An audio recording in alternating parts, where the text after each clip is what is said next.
Hello students, आज हम code of criminal procedure 1973 के अंतर्गत सीआरपीसी के अंतर्गत कंप्लेंट डिस्कस करेंगे। इसमें हम सीआरपीसी और जो हमारी भारतीय नागरिक सुरक्षा संहिता 2023 आई है, दोनों से रिलेटेड प्रोविजंस डिस्कस करेंगे।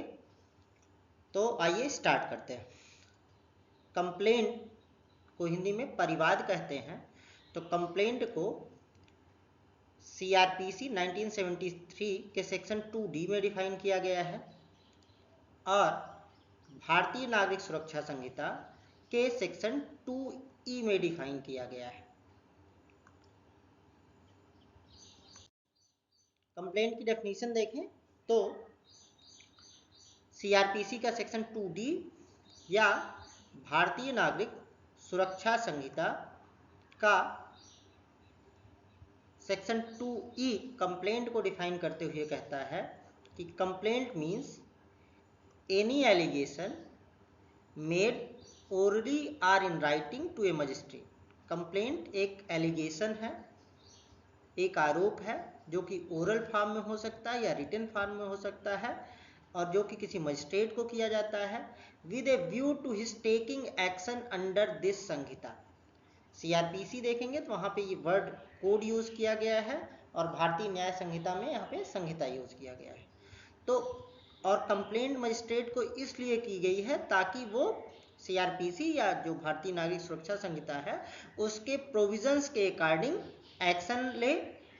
और जो एलिगेशन होता है वो किस बात का होता है, आरोप किस बात का होता है कि दैट सम पर्सन, किसी व्यक्ति ने, वेदर नोन आर अननोन, ये व्यक्ति जो जिसके ऊपर आरोप है ये नोन भी हो सकता है और अननोन भी हो सकता है, हैज कमिटेड एन अफेंस, कि किसी नोन या अननोन पर्सन ने कोई अफेंस कमिट किया है but does not include A police report. लेकिन इसमें पुलिस रिपोर्ट नहीं आती, मतलब कि पुलिस इन्वेस्टिगेशन के बाद जो रिपोर्ट सबमिट करती है सीआरपीसी के सेक्शन 173 के अंतर्गत, वो पुलिस रिपोर्ट कंप्लेंट में नहीं कवर होती।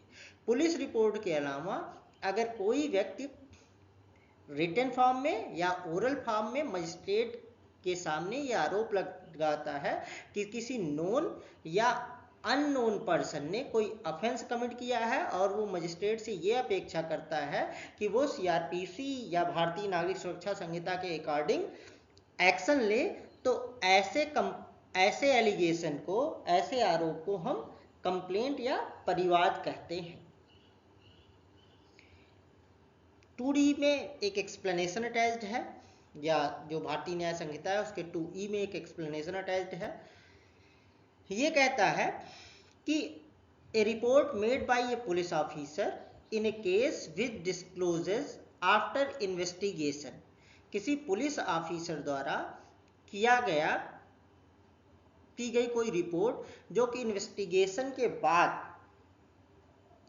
ये डिस्क्लोज करती है कि the commission of a non cognizable offence, मतलब कोई पुलिस द्वारा दी गई कोई रिपोर्ट जो किसी नॉन कॉग्निजेबल ऑफेंस के कमिट होने को डिस्क्लोज करती है, उसको भी कंप्लेंट कहेंगे, डीम्ड कंप्लेंट।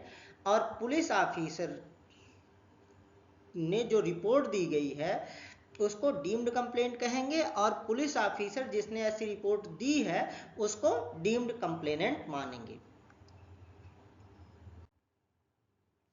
हम आते हैं इसेंशियल ऑफ कंप्लेंट्स पे। तो कंप्लेंट में जो सेक्शन 2D में कंप्लेंट को डिफाइन किया गया है सीआरपीसी के या भारतीय नागरिक सुरक्षा संहिता के सेक्शन 2E में जो कंप्लेंट की डेफिनेशन दी गई है, अगर उसको हम एनालाइज करें तो ये एलिमेंट्स हम उसमें से ड्रा कर सकते हैं। पहला एलिमेंट है कंप्लेंट इज एन ओरल और रिटन एलिगेशन। कंप्लेंट ओरल हो सकती है या रिटन हो सकती है, मतलब जो एलिगेशन दिए गए हैं वो मौखिक हो सकते हैं या लिखित हो सकते हैं। सेकेंड है it must be about the commission of an offence, ये किसी अफेंस के कमीशन से रिलेटेड होनी चाहिए, किसी अपराध के घटित होने के संबंध में होनी चाहिए। और ये अपराध कॉग्निजेबल या नॉन कॉग्निजेबल हो सकता है, संज्ञेय भी हो सकता है या असंज्ञेय भी हो सकता है। थर्ड एलिमेंट है कि offence must be committed by known और अननोन पर्सन। जिस व्यक्ति के अगेंस्ट एलिगेशन है, जिस व्यक्ति के ऊपर आरोप लगाया गया है कि उसने कोई अपराध किया है, वो नोन भी हो सकता है और अननोन भी हो सकता है। मतलब जो कंप्लेनेंट है उस व्यक्ति से परिचित भी हो सकता है या अपरिचित भी हो सकता है। और कंप्लेंट हमेशा किसको की जाती है? कंप्लेंट हमेशा मजिस्ट्रेट को की जाती है। It is made to a magistrate. और क्यों की जाती है? With a view to taking action under this code. Magistrate के सामने इस उद्देश्य से की जाती है कि मजिस्ट्रेट एक्शन ले। और लास्ट है, it does not include police report. Complaint में पुलिस रिपोर्ट नहीं आती है।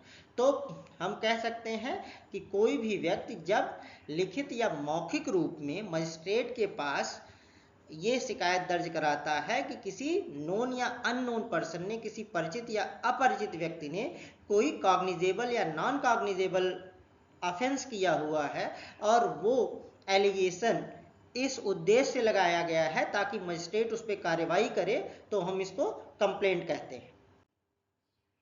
अब आते हैं डीम्ड कंप्लेंट में।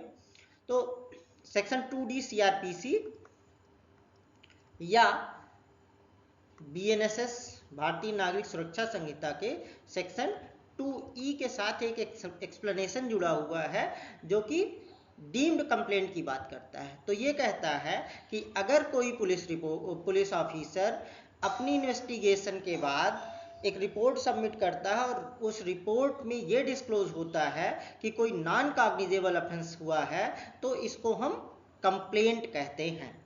और जो पुलिस ऑफिसर जिसने रिपोर्ट दी हुई है उसको हम कंप्लेनेंट कहते हैं। तो ऐसी कंप्लेंट को डीम्ड कंप्लेंट कहते हैं और कंप्लेनेंट को डीम्ड कंप्लेनेंट कहा जाता है। केस है Keshavlal Thakur versus state of Bihar. इस केस में ये कहा गया कि डीम्ड कंप्लेंट केवल उन्हीं केसेस को कहते हैं जहां पे कि जब पुलिस ऑफिसर ने इन्वेस्टिगेशन शुरू की तब उसको ये विश्वास था कि कोई कॉग्निजेबल ऑफेंस कमिट हुआ है। मतलब पुलिस ने इन्वेस्टिगेशन, चूंकि कॉग्निजेबल केसेस के ही मामले में पुलिस के पास ये पावर है कि वो बिना मजिस्ट्रेट के आदेश के इन्वेस्टिगेशन स्टार्ट कर सकती है। तो Keshavlal Thakur versus state of Bihar में ये कहा गया कि अगर पुलिस किसी केस में इन्वेस्टिगेशन स्टार्ट करती है और इन्वेस्टिगेशन इसलिए स्टार्ट करती है कि पुलिस का ये मानना है कि वो एक कॉग्निजेबल केस है, लेकिन इन्वेस्टिगेशन के बाद ये निकल के आता है कि वो ऑफेंस जो था वो कॉग्निजेबल ना होकर के नॉन कॉग्निजेबल ऑफेंस है, तब हम उस रिपोर्ट को डीम्ड कंप्लेंट मानते हैं। मतलब ये हुआ कि अगर शुरुआत से ही पुलिस को ये पता है कि ये नॉन कॉग्निजेबल ऑफेंस है, तो वहां पे क्या होगा?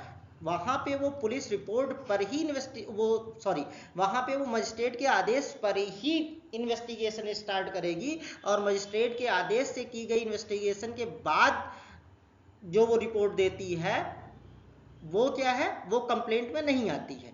कंप्लेंट में वही पुलिस रिपोर्ट आती है जहां पे कि पुलिस ने इन्वेस्टिगेशन शुरू की थी ये जानते हुए कि जो ऑफेंस कमिट हुआ है वो एक कॉग्निजेबल ऑफेंस है, लेकिन इन्वेस्टिगेशन के बाद ये निकल के आता है कि जो ऑफेंस है वो कॉग्निजेबल ना होकर के बल्कि नॉन कॉग्निजेबल है, और इस बात की रिपोर्ट देता है, वही रिपोर्ट डीम्ड कंप्लेंट की कैटेगरी में आती है। नेक्स्ट केस है मोहम्मद यूसुफ वर्सेस आफाक जहां। इस केस में यह कहा गया कि कंप्लेंट के लिए कोई पर्टिकुलर फॉर्म रिक्वायर्ड नहीं है।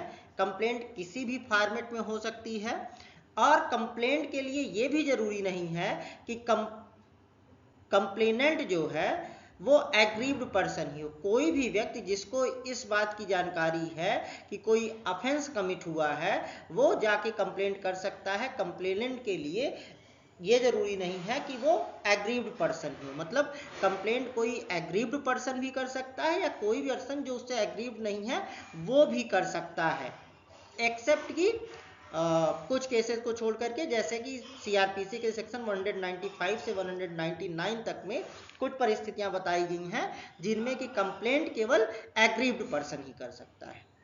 तो आज का हमारा ये लेक्चर कंप्लीट होता है। कंप्लेंट पे आपको हमारे द्वारा दी गई जानकारी पसंद आई है तो लाइक कीजिए, अन्य लोगों के साथ शेयर कीजिए और हमारे चैनल के से जुड़े रहने के लिए हमारे चैनल को सब्सक्राइब कीजिए।